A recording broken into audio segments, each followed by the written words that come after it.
Okay, let's go ahead and go through the homework systems by elimination. The goal of this assignment is to show you that in order to solve systems of equations, one of the ways you can do it is by simply adding them together to eliminate one of the other, or one of the variables. So if we look at this first one, if I were to add those together, I would get 2x, and then negative 3 plus 3 is actually 0. So those just kind of go away. And 0 minus 2 is negative 2. So if I solve for x, I divide by 2, and I see that x is in fact negative 1. Okay, well next I need to plug that in. Okay, so I'm going to plug it right in there at the top, and I have 3, and what is x? X is negative 1, so 3 times negative 1 minus 3y equals 0. Okay, what is 3 times negative 1? That would be negative 3 minus 3y equals 0. And now I need to get y by itself, so I'm going to add 3, and I'm left with negative 3y equals 3. And now I'll just get y by itself by dividing by negative 3, and that cancels out, and I'm left with y equals negative 1. So in this case, x and y are the same thing. That won't always be the case, but this time it worked. Number 2, when I add these together, do I get rid of a variable? And the answer is yes, the x's will go away this time. So when I add them together, those go away, and I'm left with 1y plus 6y's is 7y's equals negative 13 plus 6 would be a negative 7. Excuse me, I had to do that in my head. But then we're going to divide by 7, y equals negative 1. Okay, once again, we now need to go up and plug that back in. So I'm just going to plug it right back into the top here. You don't have to always plug it into the top. You can plug it in wherever you want. But I'm just going to plug it in for wherever I see y on the top. And that's negative 4 times x plus negative 1 equals negative 13. That, plus and negative is the same thing as minus, so 4x minus 1 equals negative 13. Let's go ahead and plus 1 so that, we're solving for x here. So we're going to plus 1, and we're left with negative 4x equals negative 12. Now to get the x by itself, we'll divide by negative 4, leaving us with x equals 3. And notice I just circle them where they are. You don't have to rewrite them anywhere and waste time there. Number 3, when I add these together, do I get rid of one of the variables? And the answer is yes, I get rid of the y. So when we add them together, we end up with 11x, the y's go away, equals 7 plus negative 18 is negative 11. Now we're going to divide by 11, x equals negative 1. That seems to be coming up a lot. Now let's just plug it back in. And again, I'm just plugging it into the top one just because it's easier for me to draw the arrow and show you where I'm plugging it in. But you can do either one. 5 times x. What is x? X is negative 1. So 5 times negative 1 plus 2y equals 7. Okay. Now we need to get the y by itself. We're solving for y, so let's multiply this out. 5 times negative 1 is negative 5 plus 2y equals 7. Just rewrite it every single time, every step. Now we're going to add 5 to both sides to get rid of that, and that leaves us with 2y equals 12. That's actually 2y. I don't know why I wrote a 3. 2y equals 12. 7 plus 5 is 12. Now we're going to divide by 2. And we see that y equals 6. Okay. If we move over to number 4, once again the question, if we add them together, do they go away? And we see that yes, the x's will go away this time. Negative 1x plus a positive 1x is 0. Negative 4 plus 6 is 2y equals 4. 8 plus a negative 4. We're going to divide by 2, and we're left with y equals 2. Hey, it's not negative 1 for a change. So once we find y, we're going to plug it back in. This time I'm going to plug it in the bottom. Why? Well, because the x is positive and that makes it easier, and because I've been plugging it into the top for the whole time, so now I want to show that you can plug it into the bottom. So we have x plus 6 times y. What is y?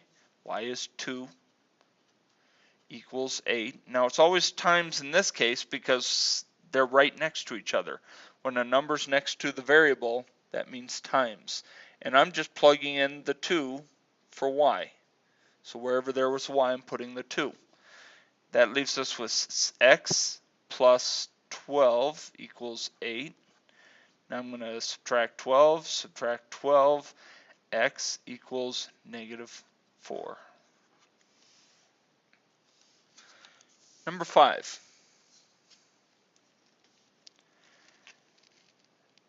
Again, we're going to add them together, and we see that the x's go away. And negative 1y plus negative 5y's is negative 6y's equals 11 plus a negative 17 is negative 6. We're going to divide by negative 6, and we see that y equals 1. Okay, now we know y. Let's plug it in. Back to the top because it's easier for me to draw my arrow. We get 3x minus, and what is y? Y is 1 equals 11. Now we're going to just plus 1 to get rid of that. We're left with 3x equals 12. Divide by 3, x is 4. Okay. Now when you're dealing with the negatives and the positives, make sure to use your calculator as much as possible so you get it right. And if I'm going too fast on this video, please come in and see me in class, and I'll be more than happy to explain these steps in a slower fashion, or with where you're having problems. If I add those together, will it get rid of one of them right away? The answer is yes. It will eliminate the x's again. So those will go away, and that leaves me with negative 6 and negative 2. That's negative 8y equals 0. Okay, now this does not say 0 equals 0. It just says 0. So we'll just keep going. Divide by negative 8. 0 divided by anything is 0, so y equals 0. 0 is a perfectly acceptable answer. Okay, there's nothing wrong with 0 as an answer. So now let's plug it in. Negative 2x minus 6 times 0 equals 4. And when we solve that out, we just end up with negative 2x equals 4, because negative 6 times 0 is 0. Now we're going to divide by negative 2, x equals negative 2. Okay, sorry I was off the screen a little bit there, I apologize. But what I did was I just plugged it in and divided out, and that got me down to negative 2. Number 7, if I just add those together, will anything eliminate? And the answer is no. If I add the x's, I just get 10 x's. If I add the y's, I get 9 y's. So that doesn't help me at all. If I change the sign on one of them, does that help? If I make this negative 20, nope, that makes that negative 30. If I make this negative 18, nope, that makes that negative 27. So that doesn't help me at all. So what do I need to do? I need to multiply either the top or the bottom by a number. Okay. Now if I multiply the bottom, that'll go to 40 and so on and go way up high, and that doesn't match the negative 10. So there's nothing I can multiply the 20 by to get negative 10, or at least no whole numbers. Same thing here. Can I multiply the 18 by anything to get negative 9? And the answer is no. Now, I misspoke. I said negative 9. We want them to be opposite. So is there anything I can multiply the 18 by to get positive 9 so that they cancel out? And the answer is no. No whole numbers. And I'm just looking for whole numbers, an easy solution. Okay, is there anything I can multiply the 10 by to get to negative 20? Because I want the opposite of the 20 so they cancel out.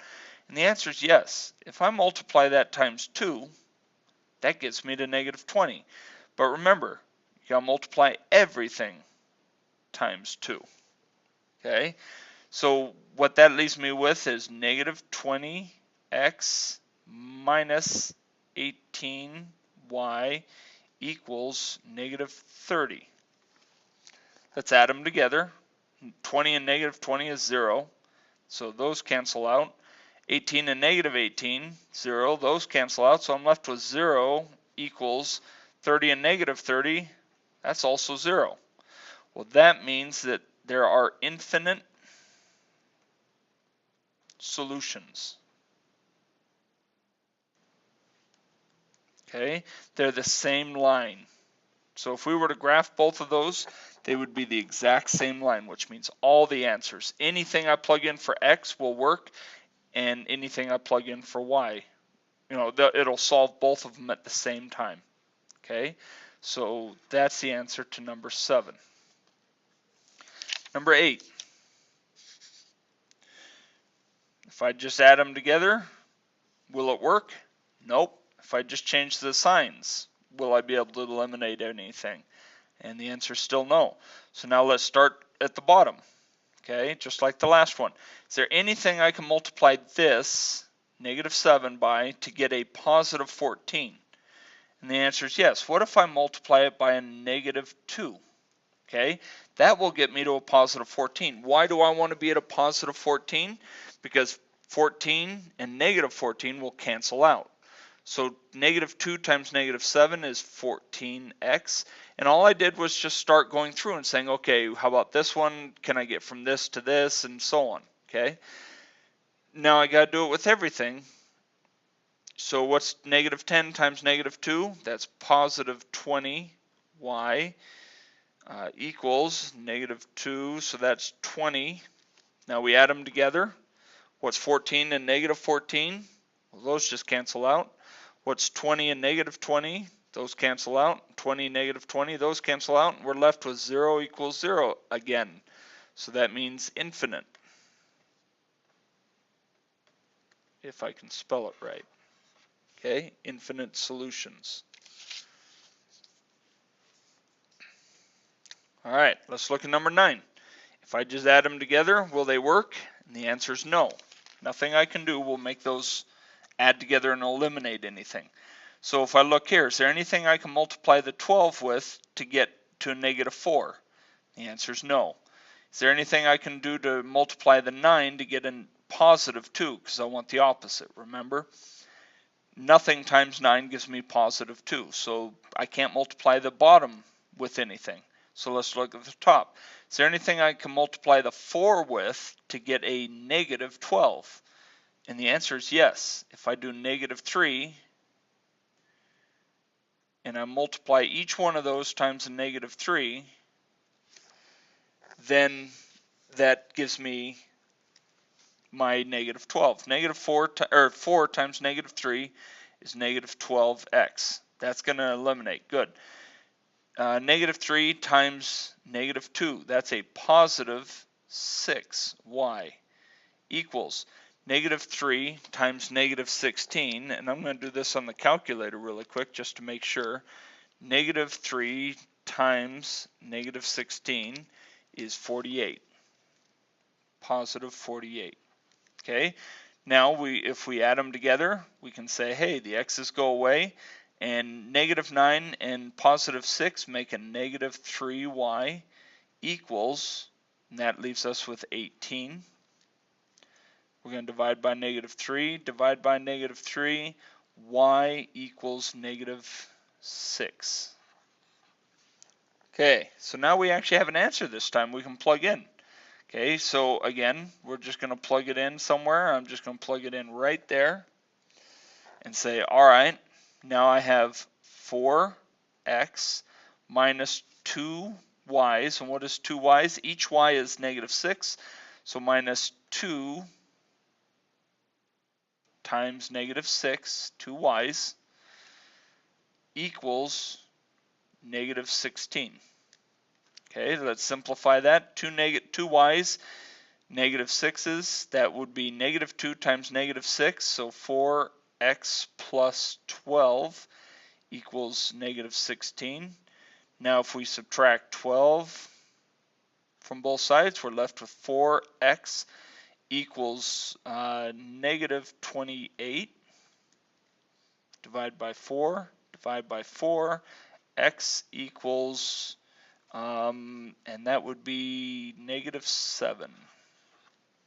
Okay, and if you ever don't know, just use a calculator and, you know, make sure you get it right. And the last one, number 10. If I add them together, does anything go away? And the answer is no. Can I change the signs and make any of them go away? And the answer is still no. So now I got to figure out what I need to multiply by. Okay, can I multiply the -12 times anything to get a +4? No. Can I multiply the 9 by anything to get a -3? No. Okay, now we go to the next one. Can I multiply the -4 times anything to get +12? The answer is yes. If I multiply it by a -3,